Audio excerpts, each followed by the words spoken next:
Obtain it against what opponents in the near future? Quiero a Mayweather, quiero a Pacquiao delante mío para ser el número uno. Los quiero a ellos. I want the best rivals in front of me. I want Mayweather, I want Pacquiao, I want them in front of me. Magandang araw mga pre. Mayong adlaw pod sa mga Bisaya diha. Sa videong ito, pag-usapan natin ang naging dahilan kung bakit di natuloy ang laban ng dalawang sikat na champion noon na si Sergio Martinez at Manny Pacquiao. Pero bago yan, kung bago ka pa lang napadaan sa aking munting tahanan, pasuporta naman, click mo lang ang subscribe button at notification bell button. Palike na rin ng video para lagi kang updated sa mga bago kong uploads. Sa kalagitnaan ng taong 2010 at 2011 ay matunog ang naging usap-usapan na posible nga daw magkaharap si Martinez at Pacman at talagang sabik na sabik ang mga boxing fans dahil nga ay puro magagaling talaga itong dalawa, hindi boring lumaban sa ibabaw ng lona. Sa mga taong yon ay nag-aagawan sina Manny Pacquiao at Mayweather sa top pound for pound habang si Martinez ay nasa number 6 lang, pero matapos nga niyang in-knockout sa second round ng kaniyang laban itong number 5 pound for pound na si Paul Williams, ay umangat ang kaniyang ranking. Naging number 3 na siya kasunod ni Pacquiao at Mayweather. Good left hand, and down goes Williams. That was a right hand. Williams through the left, Williams down. He's not getting up, guys. Not getting up. That is... Williams was fighting the perfect fight, doing everything right, and just one punch out of nowhere changed the whole result. Kaya matapos ang laban nila ni Williams, ay natanong siya kung ano ang gagawin niya para maging number 1 siya dahil ito din ang gusto niya. Doon na nga sinabi niya na lalabanan niya si Mayweather o si Manny Pacquiao at doon na rin nagsimula ang posibleng laban nila ni Pacman. Obsesses me, and I know I will be number 1 pound for pound, and I will obtain it. How are you going to obtain it against what opponents in the near future? Voy a seguir buscando a los mejores rivales. Y quiero a Mayweather, quiero a Pacquiao delante mío para ser el número uno. Los quiero a ellos. I want the best rivals in front of me. I want Mayweather, I want Pacquiao, I want them in front of me. 40 plus ang naway, 45 wins, 24 knockout, lose, undefeated.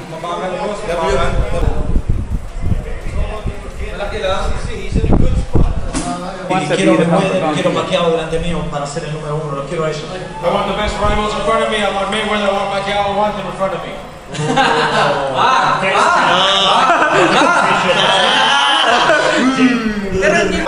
Manny, what do you have to say about Sergio Martinez, his victory?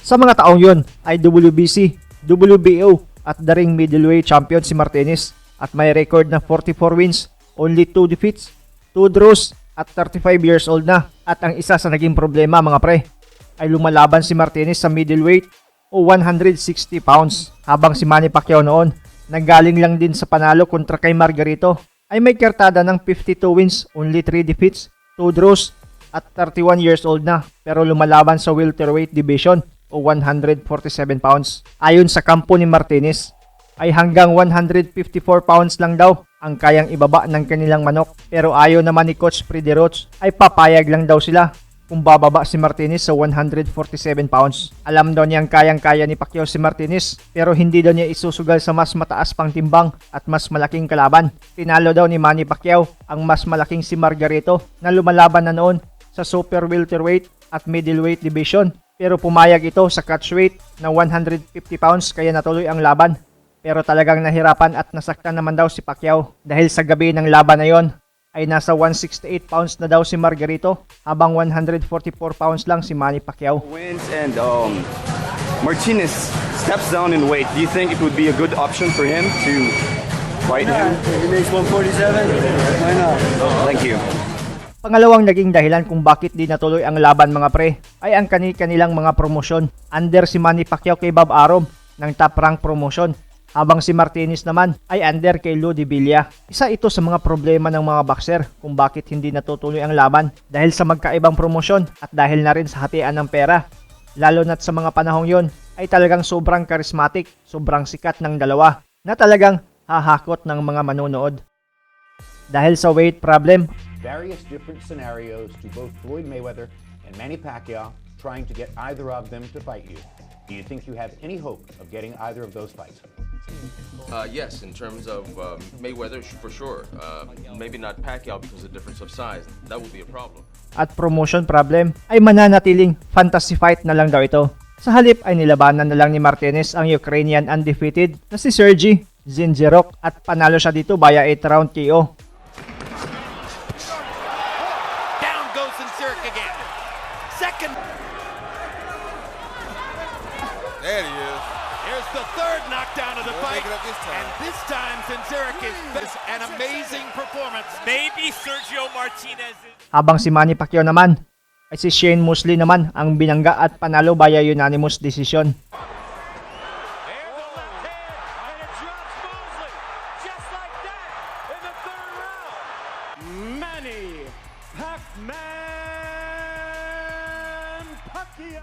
Kayo mga pre, kung natuloy sana ang nasabing laban ng dalawa, kanino ka? Ang inyong komento, opinion at suggestion ay welcome na welcome sa baba.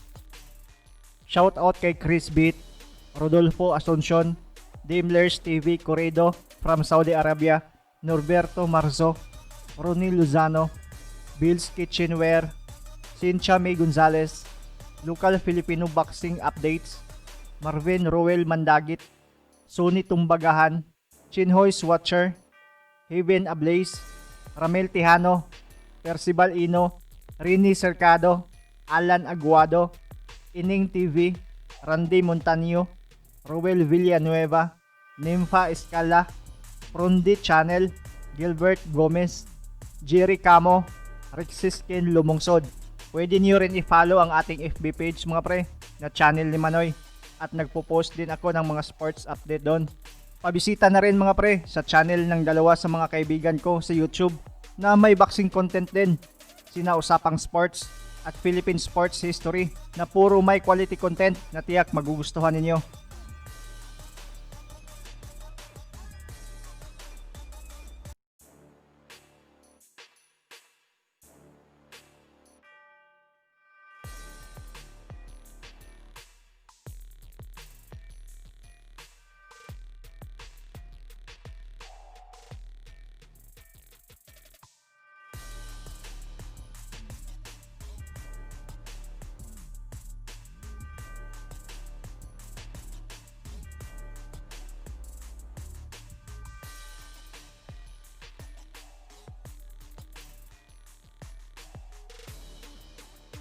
Maraming salamat sa panonood mga pre. As always, amping permi.